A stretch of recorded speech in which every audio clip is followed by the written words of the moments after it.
नमस्कार, मी डॉक्टर सोनाली पितळे सिंग आपलं मित्रमणे आरोग्यामध्ये मनापासून स्वागत करते. आज आपल्यासोबत आहेत the joint genie doctor Rohit Luthra. Painkiller घेतली की उलट पेनकिलर चांगली नाही आहे. जेव्हा इंजुरी झाली तुम्ही पेनकिलर घेतली तर pain is masking the symptom. The shoulder dislocation is the most common dislocation. आता पण 1 किलोमीटर धावला नाही, नेक्स्ट डे 15 किलो धावले आणि रोज 15 किलोमीटर धावले तर 3-4 दिवसांनी लगेच फ्रॅक्चर होईल, कारण body is not use to it.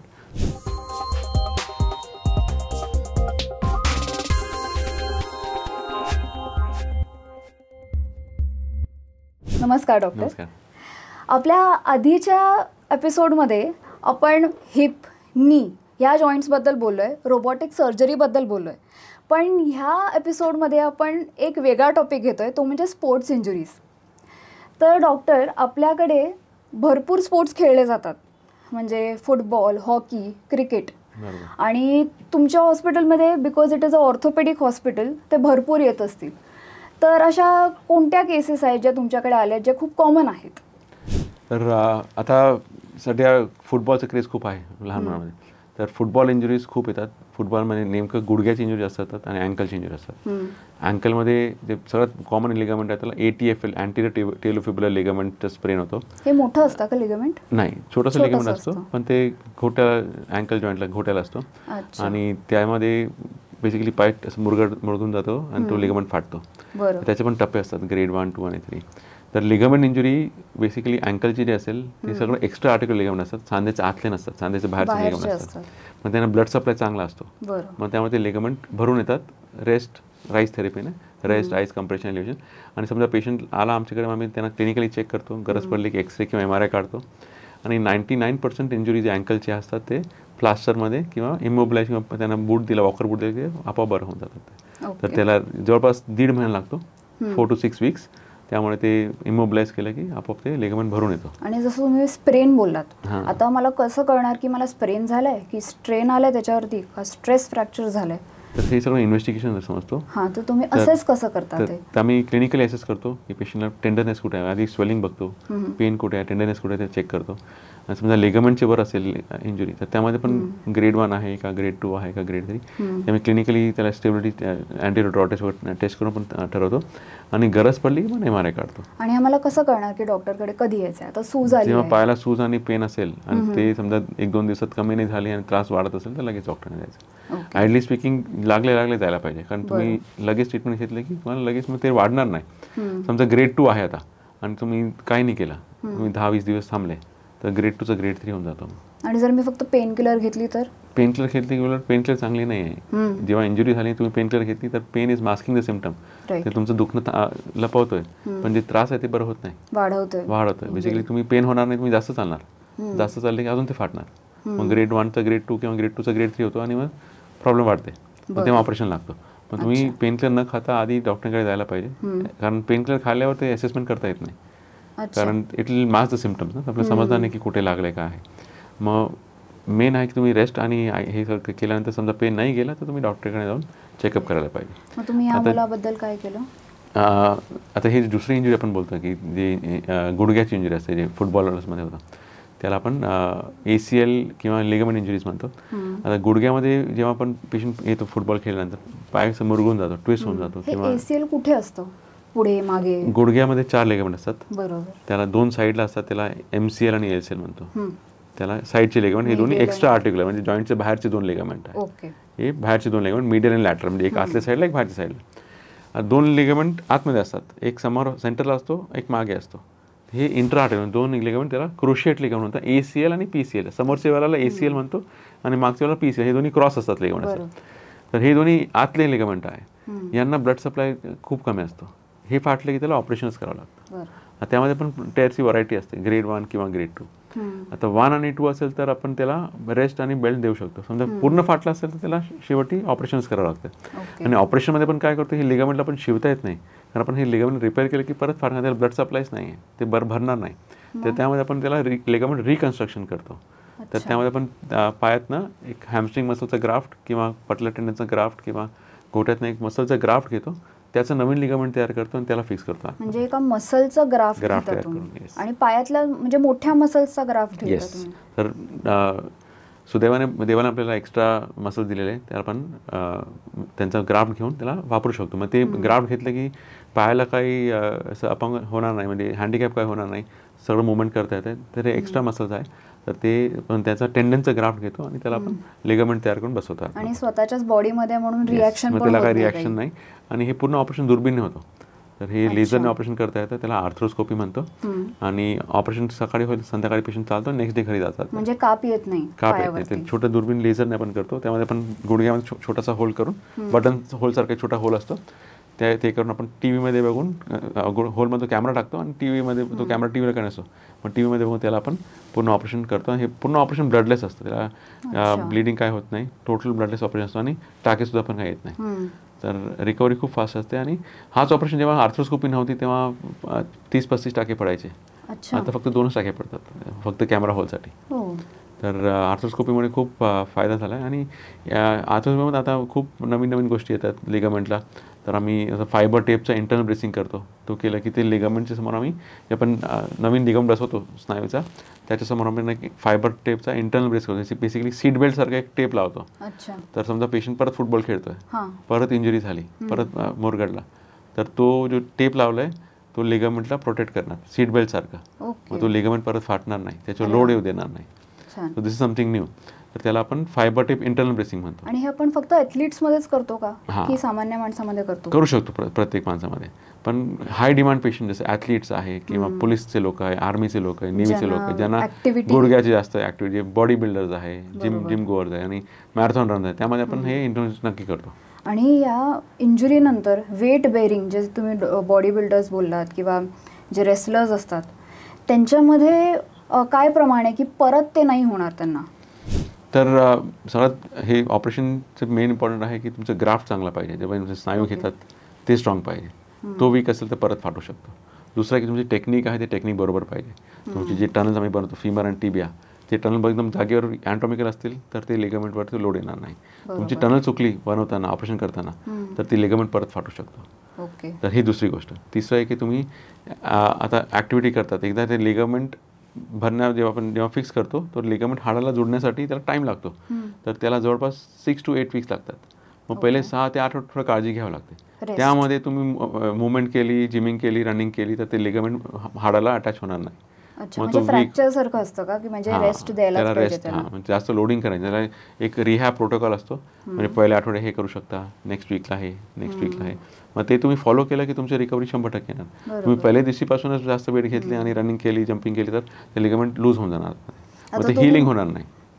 तुम्ही बोलात स्नायू स्ट्रॉंग असायला पाहिजे, पण ॲथलीट्समध्ये तर असू शकतं. जर सामान्य माणसात, नॉन ॲथलीटमध्ये जर ते वीक असेल तर मग काय करता तुम्ही त्याच्यासाठी? मग त्याला आपण प्रत्येक पेशंट ज्यांच्या स्नायू वीक असतात त्यांना फायबर टेप सेंट्रल ब्रेस बसवतो. कंपल्सरी. ज्यांचं समजा पेशंट ओव्हरवेट आहे, खूप जास्त वजन आहे आणि स्नायू खूप पातळ निघाला आहे, तर त्यामुळे आपण मग काय करतो की दुसरं पण एक स्नायू काढतो. मग 2 ग्राफ्ट प्लस इंटरनल ब्रेस करू शकतो. किंवा घोट्यातनं एक मसल असतो त्याला पेरोनेस मसल, ते त्याचं ग्राफ्ट घेऊ शकतो. तर we want to give 100% result. तर आम्ही ऑपरेशन करताना कमीत कमी ती जे थिकनेस आहे ग्राफ्टची ती चांगली पाहिजे. मिनिमम 8 to 9 मिलीमीटर थिकनेस पाहिजे. तर लिगामेंट टेअर आहे, मला इंजुरी झाली आहे, पण ते रेस्ट करून, कम्प्रेशन करून थोडं सांभाळलंय, पण त्यानंतर गुडघ्यातून आवाज येणं किंवा स्टिफ होणं गुडघा, किंवा चालताना असा कटकट लिगामेंटचा आवाज येणं, मागे दुखणं, ह्या कसल्या साईन्स आहेत? तर गुडघ्यामध्ये अजून एक टिश्यू असतो, त्याला मेनिस्कस म्हणतो आम्ही. बरोबर. तर मेनिस्कस बेसिकली चत्ती असते दोन्ही हाडांच्या मध्ये, लाईक अ कुशन. त्याचं रिंग असतात, 2 रिंग असतात दोन्ही हाडांच्या मध्ये. Basically this is for shock absorption.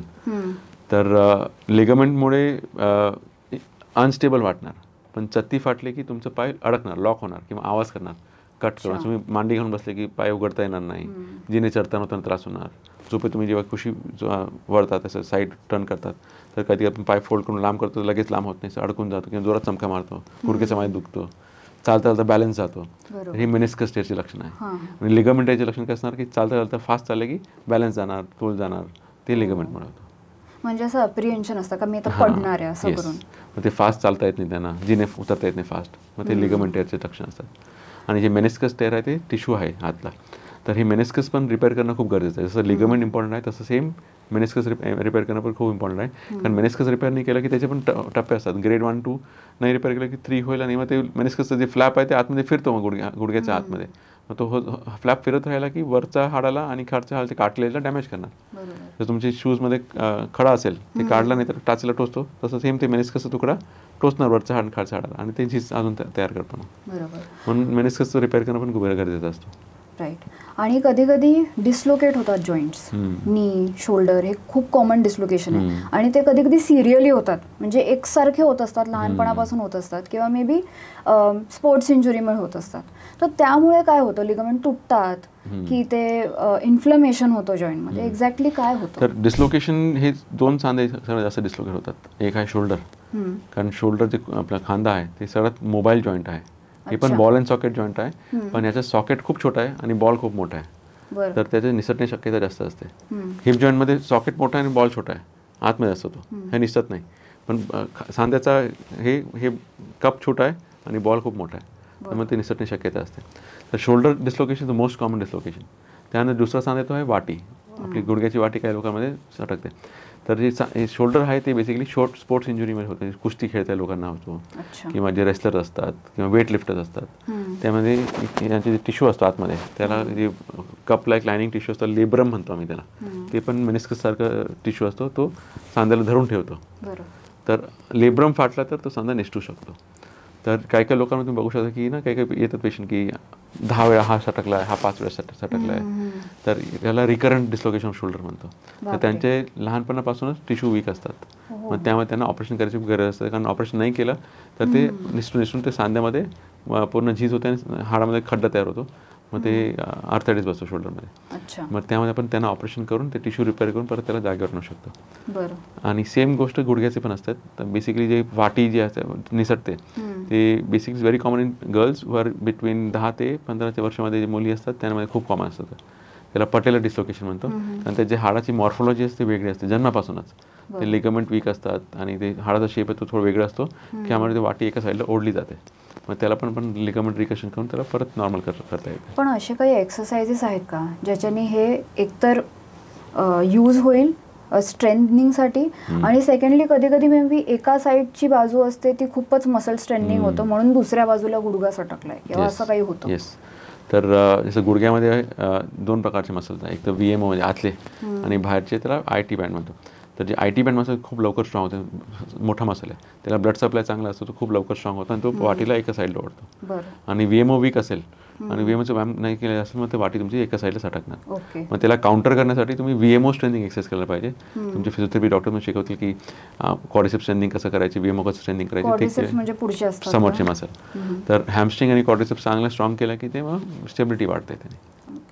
आणि ह्यामध्ये डाएटचा काय रोल आहे तुमच्या रिहॅबिलिटेशनमध्ये आणि स्पोर्ट्समध्ये?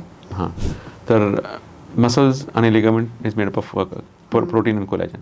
तर चांगला प्रोटीन हाय प्रोटीन इंटेक खूप गरजेचं असतं. आणि मध्ये मध्ये कोलॅजन सप्लिमेंट घेत राहायचे. कोलॅजन म्हणजे बेसिकली व्हेजिटेरियन फूडमध्ये कोलॅजन असतं, तर ओन्ली नॉनव्हेज म्हणजे माशामध्ये असतात, सी फूडमध्ये कोलॅजन जास्त असतं. टाईप 1 टाईप 2 दोन्ही सी फूडमध्ये असतो. मग ज्यांना जे व्हेजिटेरियन लोक आहे त्याने मग हाय प्रोटीन डाएट आणि ड्रायफ्रूट्स खायचे आणि जमलं तर कोलॅजन सप्लिमेंट्स घ्यायचे. बरं. आणि हे स्पोर्ट्स पर्सन्स जे असतात त्यांच्या लाईफमध्ये वेअर अँड टेअर भरपूर असतं, म्हणजे खूपच ॲक्टिव्हिटी असते, तर त्यांना तुम्ही काय सजेस्ट करता, काय सल्ला देता? तर त्यांना मी हे सांगतो की तुमचं जे मसल बॅलन्स योग्य ठेवा. आणि समजा आता पेशंट्स येतात की गुडघ्याला झीज सुरू झाली, ग्रेड 1 ग्रेड 2 आहे, मग त्यांना आम्ही सांगतो की तुम्ही ते ऑइलचं इंजेक्शन घ्या, हायलोरॉनिक ॲसिडचं इंजेक्शन घ्या, कारण ते झीज वाढणार नाही. आणि मग कोलॅजन सप्लिमेंट्स एक्सरसाइज आणि चांगलं रिहॅब केलं की ते पुढे वाढत नाही. आणि मेन सगळ्यात मेन आहे की लोड कंट्रोल ठेवायचा. समजा लिगामेंट इंजुरी आहे, तुम्ही रोज मांडी घेऊन बसताय, लिगामेंट इंजुरी किंवा मेनिस्कस फाटला आहे, तुम्ही मांडी घेऊन बसली परत ते मेनिस्कस अजून फाटणार, तर ते सगळं मुवमेंट ज्यामध्ये तुम्हाला इंजुरी वाढू शकते ते अवॉइड करायची. आणि आता स्पोर्ट्सचे सीझन स्टार्ट होतात, प्रत्येक स्पोर्ट्सचे, त्याआधी तुमच्याकडे ॲथलीट्स येतात का? काही भरपूर पेशंट येतात. तर मग काय सांगता त्यांना ते सांगतो की हाय कॅल्शियम डाएट, हाय व्हिटॅमिन डी, एक्सरसाइज करा चांगला आणि योग्य व्यायाम करा. तर प्रत्येक सीझननुसार पेशंट, आता सध्या पोलीस भरती चालू आहे, तर सगळे SRPचे लोक येतात पोलीस ट्रेनिंगवाले की, आणि कसं असतं की हे लोकांना तुम्ही जे ट्रेनिंग करतात ते डू शॉर्ट पिरियडमध्ये खूप जास्त ट्रेनिंग करतात, म्हणजे सवय नाही पण लगेच मग आता उद्यापासूनच 15 किलोमीटर धावायचं. काय होतं की मग महिन्यानंतर त्यांना फ्रॅक्चर होतो किंवा 15 दिवसात स्ट्रेस फ्रॅक्चर होऊन जातो. स्ट्रेस फ्रॅक्चर कारण ते त्यांची बॉडी युज टू नाही आणि ते पडतात आणि लगेच मग टिबियामध्ये क्रॅक येतो. आणि कारण हा काय येतो, कारण त्या बॉडीला सवय नाही. तर सर्वात मोठी गोष्ट आहे की हे जे सुरू करतात सीझनची आधी ट्रेनिंग, त्यांनी ग्रॅज्युअली करायला पाहिजे. ओके. नेक्स्ट डे आज आता पण 1 किलोमीटर धावलं नाही, नेक्स्ट डे 15 किलो धावले आणि रोज असं 15 किलोमीटर धावले, 3-4 दिवसांनी लगेच फ्रॅक्चर होईल. कारण body is not use to it. To go gradually, म्हणजे एकदम हळूहळू. पहिले दिवस फक्त 2 किलोमीटर धावत, नंतर हळूहळू वाढवायचे. तर तसं कळतं का हे स्ट्रेस फ्रॅक्चर झालंय म्हणून? हां, मग पेशंटला खूप दुखतो, पेन होत, चालता येत नाही, त्रास होतो. मग तेव्हा एक्सरेमध्ये कधी कधी स्ट्रेस दिसत नाही, पण त्याला MRI काढून आपला डायग्नोज करता येते. मग ट्रीटमेंटमध्ये calcium, vitamin D, rest, plaster, हे सगळं. प्लास्टरच. धन्यवाद डॉक्टर, तुम्ही इथे वेळात वेळ काढून आल्याबद्दल. तर डॉक्टर सोशल मीडियावरती आहेत आणि त्यांची सगळी माहिती, हॉस्पिटलची आणि क्लिनिकची माहिती डिस्क्रिप्शन बॉक्समध्ये दिली आहे. तुम्ही त्यांना नक्की संपर्क करू शकता. हा एपिसोड तुम्हाला कसा वाटला आम्हाला नक्की कळवा आणि बघत राहा मित्रमणे आरोग्यम, कारण आपल्याला तब्येतीत राहायचं आहे.